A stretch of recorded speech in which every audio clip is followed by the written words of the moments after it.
गुरुजी, आपने पिछले सत्संग में बताया, भक्त जो है अपना ही गलती देखते रहता है और अपनी गलती को इतना गहराई से और गहनता से देखता है, तो दूसरों को देखने की आवश्यकता या उस तरफ ध्यान बिल्कुल नहीं जाता। इसका थोड़ा और गहरा अर्थ समझा सकते हैं? ऐसा है, जो भक्त होता है और जो स्वयं के साथ एक होता है, प्रभु के साथ मिला हुआ होता है, उसका ध्यान उसके स्वयं के अंदर ही स्थिर होता है। जब उसका सारा ध्यान उसके अंदर ही होता है, तो वो अपने अंदर बड़ी गहराई से सब कुछ देखता है। अपने विचार गहराई से देखता है, अपने भाव गहराई से देखता है, अपना पिछला जन्म गहराई से देखता है और आगे क्या सोच रहा है वो सब गहराई से देखता है। क्योंकि उसका जीवन का लक्ष्य यही होता है कि मेरे को स्वयं को ऊपर उठाना है और स्वयं को ही भगवान के साथ मिलाना है। इसलिए उसकी सारी शक्तियाँ अपने भीतर ही रहती हैं। तो जब तक शक्तियाँ भीतर नहीं होंगी, तब तक स्वयं का विकास नहीं हो सकता। और इसी कारण से वो अपनी सारी शक्तियों को अपने भीतर ही रखता है और अपने से बाहर देखने का प्रयत्न भी नहीं करता। इसीलिए जो प्रभु के वास्तविक भक्त होते हैं या जिनकी शक्तियाँ अपने स्वयं के साथ होती हैं, उनको दूसरे व्यक्ति बड़ी सरलता से धोखा दे सकते हैं, क्योंकि वो दूसरों की बुराई को समझने की कोशिश ही नहीं करते, कि उनकी सारी शक्तियाँ अपने अंदर ही होती हैं और वो यही चाहते हैं कि इन शक्तियों से ही प्रभु से मिला जा सकता है। अगर मैं अपनी शक्तियों को बाहर लगाऊंगा, तो अगर मुझे कुछ भी मिलेगा तो इस संसार का ही मिलेगा और जो इस संसार से मिलेगा मुझको, वो क्षण भंगुर ही होगा। और फिर वो ये सोचता है कि कोई दूसरा मेरे को क्या धोखा दे सकता है। ज्यादा से ज्यादा मेरे से कोई धन ही छीन सकता है, मेरे गुण तो मेरे से नहीं छीन सकता, मेरी विद्वता तो मेरे से नहीं छीन सकता। वो धन तो वैसे भी अस्थाई है, तो इसलिए वो बाहर की किसी भी अवस्था का ज़्यादा ध्यान नहीं देता। वो अपने भीतर ही रहता है और जब भीतर इतना चुंबक तो हो जाता है, तो उसको बाहर देखने की इच्छा भी नहीं होती। अगर आप स्वयं कभी ध्यान की गहरी अवस्था में आ जाओ, तो आपको यही मालूम नहीं पड़ेगा कि आपके चारों तरफ क्या हो रहा है। भूकंप ही आएगा तो भी आपको नहीं मालूम पड़ेगा।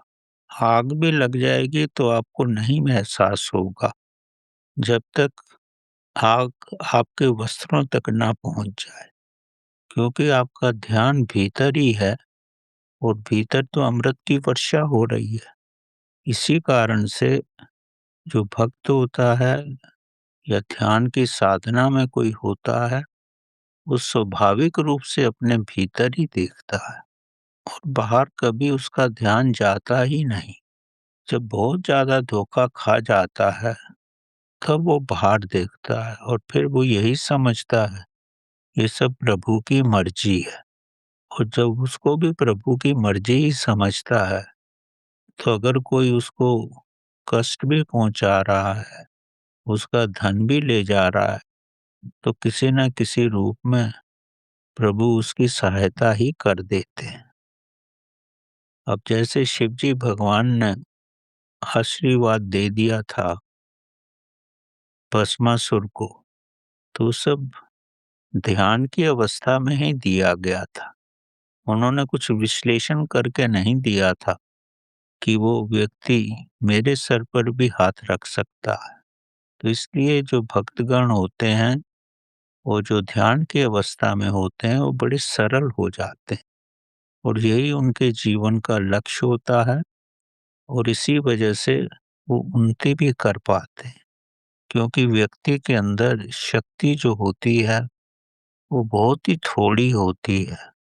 अगर शक्ति को बाहर की समस्याओं को सुलझाने में ही लगा दोगे, तो जो शक्ति जिसको ब्रह्मांड तक पहुँचना है आपके साथ-साथ चक्र से, तो वो आपके मूलाधारा को भी पार नहीं कर पाएगी।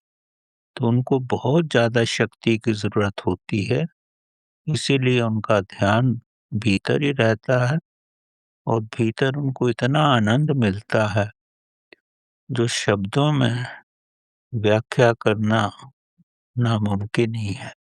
इसीलिए जो भक्त होता है, वो अपने अंदर ही देखता है, बाहर की किसी अवस्था को महसूस भी नहीं करता और ना ही दूसरे के अवगुणों को ही देखता है।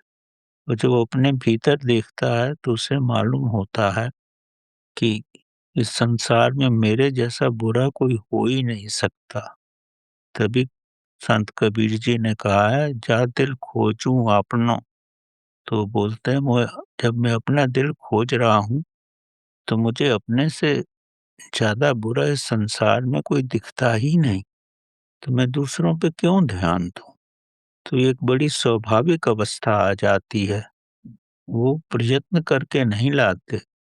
आप ध्यान में जाओ या भक्ति में जाओ या प्रेम में जाओ, ये अवस्था स्वयं ही आ जाती है। ये सब कुछ प्रभु स्वयं ही करता है। आपके करने से कुछ नहीं होता। अगर आप इतना भी कर लो, अपने अंदर ध्यान में रहो, तो बाकी सब कुछ अपने आप ही होता रहता है।